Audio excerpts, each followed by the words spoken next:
Ujio wa wageni kutoka BASATA utasaidia kwa kiasi kikubwa Zanzibar katika kuhamasisha taasisi mbalimbali, kukuza na kueneza elimu kwa watu wa sanaa katika kudumisha maadili ya nchi. Akizungumza katika kikao kilichofanyika katika ofisi ya Baraza la Sanaa Zanzibar wakishirikiana na BASATA, katibu mtendaji wa Baraza la Sanaa Zanzibar Juma Chumjuma amesema Zanzibar ipo haja ya kuwapatia mafunzo ya kutosha wasanii, ma-DJ, MC kwa lengo la kulinda kuporomoka kwa maadili ya nchi ili kulinda vizazi vijavyo na kuwa na mwenendo mzuri na mustakabali wa maisha yao. Kwa ujio wa chama hichi Zanzibar, na bahati nzuri ni kipya 20 ndio tuna miaka mitano. Tuna kazi kubwa ya kwenda kubadilisha au kuwabadilisha au kufanya mabadiliko makubwa katika uandaaji na usimamizi na uendeshaji wa matukio. Kiwepo wa chama chetu, na bahati njema kabisa na hapa tunavyo vyama. Katika vyama muhimu hatujafikia na kuwa na vyama vya hawa MC mlongozungumzia ma-DJ na nani kusajiliwa kwa vibali maalum. Sisi huko tayari na MC baadhi nafikiri hatujafanya hamasa kubwa, lakini baadhi ya MC tayari tumewasajili. Waandaaji wa matukio tayari tumewasajili. Ma-DJ iko wazi, DJ wote wanasajiliwa. Imani yangu kila DJ Zanzibar tayari amekuwa registered, ana leseni na anakuwa miongozo. Kuna kila sababu na sisi Zanzibar kufikiria kuona kwamba forum kama hizi jinsi gani tutaziendeleza mara kwa mara ili watu hawa tunawalenga wafaidike na wafahamu. Inawezekana wakati mwingine kweli ni mafunzo, lakini wakati mwingine hata follow up. Mimi sijawahipo kusema nakwenda kwenye tukio kuona mshereheshaji hasa anafanya nini. Naona kama kila kitu kimeshaandaliwa ni sawa tu, hicho kinaenda. DJ hasa anafanya nini, naona wakati yupo kila kitu kitaenda. Lakini kwamba kuna misingi na miongozo ya kufanyaji, mimi bado sijakwenda kuangalia kwamba hapa uweledi wa MC ukoje. Mara nyingi tunapowachagua hawa tunachagua kwa sauti zao na umaarufu tu, lakini actually sidhani hata na wao, ambapo sasa nahisi ndio kuna kila sababu ya kuona tunawajengea uwezo wa kutosha kwa namna gani. Sisi tunachagua kwa sauti bwana, na mbali tunakwenda kwenye dressing code. Sika hivyo ni vitu ambavyo wenyewe wamejiongeza tu. Simba yupo hapo. Lakini kwamba MC bwana awe hivi anapatikana hivi, sijui upande wa pili wa Jamhuri ya Muungano. Lakini kwetu tuna kila sababu sasa ya kulihamasisha hili jambo.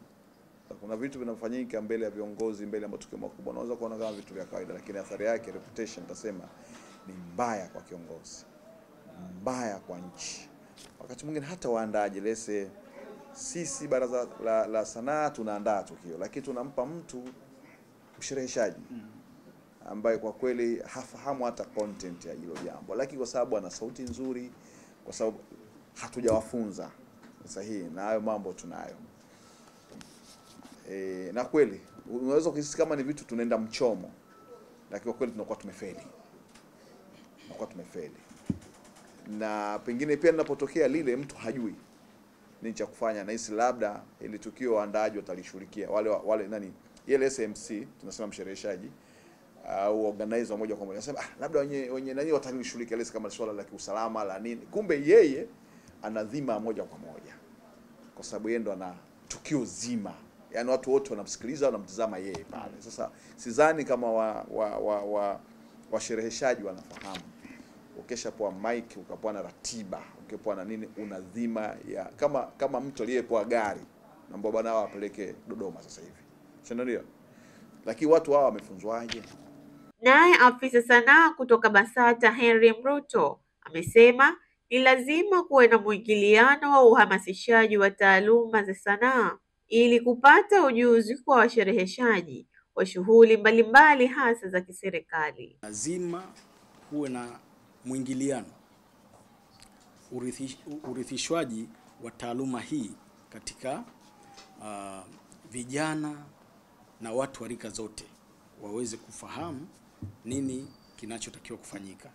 Na lengo kuu hapo ni kwamba hili swala liweze kuingizwa pia hata katika mitaala ya kielimu, kwamba watu wapate elimu ya namna gani wanaweza kupata ule ujuzi wa kwenye masuala ya ufawidhi.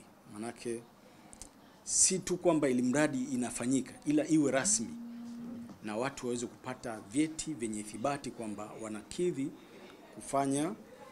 kufanya matukio mbalimbali katika hafla za kiserikali na zisizo za kiserikali. Kwa hiyo nimepatana na wenzetu wa Kisima ambao walikuja na wazo kama hilo muhimu na likachukuliwa na serikali kwa uzito wake, kwamba lisiishie tu bara, liweze kufika na kule visiwani ambapo tumefika leo. Sambamba na hayo, makamu mwenyekiti taifa katika taasisi ya Kisima cha Mafanikio amesema kuwa watu wanajipa mamlaka kuposti vitu vilivyokuwa havina maadili na kuposti mitandaoni. Hii inasababisha mporomoko wa maadili ya taifa. Tunathamini mchango wa kila mmoja wetu, na ndio kimsingi ukiangalia ndio anaenda kutengeneza tukio zima likaenda kukamilika, japo kwa mwisho wa siku tukio lile linakuwa linasimamiwa na MC. Ndio maana tukakubaliana kwamba chama chetu kitakuwa ni chama cha wafawidhi wa matukio.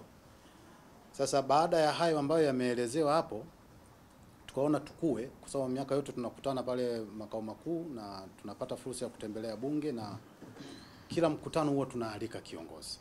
Hakuna mkutano ambao tumeshindwa kupata kiongozi kutoka serikalini. Safari hii tukasema tukue sasa na sisi twende hatua zaidi, na serikali kuu pengine na viongozi wakuu wa nchi waweze kututambua, kuona kile tunachokifanya. Na tulifanya hivyo kwa sababu ya yale maneno ambayo yapo mtaani kwamba MC ni msema chochote. Yaani tukajikuta kwamba tunaifedhesha fani na tunawafedhesha watu pasipo sababu ya msingi. Lakini mkiangalia huko mtaani na ukienda kwenye mitandao ya kijamii, unakuta kuna watu wamejipa UMC, wanachukua matukio ambayo pengine hayana hata maadili, wanayaposti kwenye peji zao, yanazidi kupoteza yale maadili yetu ya Kitanzania. Kwa hiyo tukasema hebu tufanye jambo ambalo litatusaidia twende mbele na tuweze kuisaidia serikali na jamii yetu kuweza kusimamia masuala mazima ya maadili. Ndipo baada ya risala ambayo tuliisoma kwa Mheshimiwa Waziri Mkuu, yeye baada ya kuzungumza na kongamano lile, alitoa maelekezo hayo 13, ambayo moja ya maelekezo utekelezaji wake ndio huu leo tupo hapa. Sasa niende moja kwa moja kwenye maelekezo ambayo alikuwa ameyatoa Mheshimiwa Waziri Mkuu siku ile ya tarehe 13 mwezi wa 4 pale Arusha. Jambo la kwanza, aliagiza chama chetu cha Kisima cha Mafanikio tutumie vyombo vya habari kuelimisha jamii kuhusu kada hii ya ushereheshaji ama wafawidhi wa matukio, ili kurahisisha kuhabarisha umma kwamba ni kazi yenye heshima, sivyo ambavyo watu wanaichukulia kwamba wana msema chochote, mtu amekosa kazi huko, basi ukikosa kazi ukiwa na suti 2-3 unaweza kawa MC. Si hivyo. Ashura Mzee, Mshindo TV. Usisahau kusubscribe, kulike, kucomment na kushare. Mshindo TV.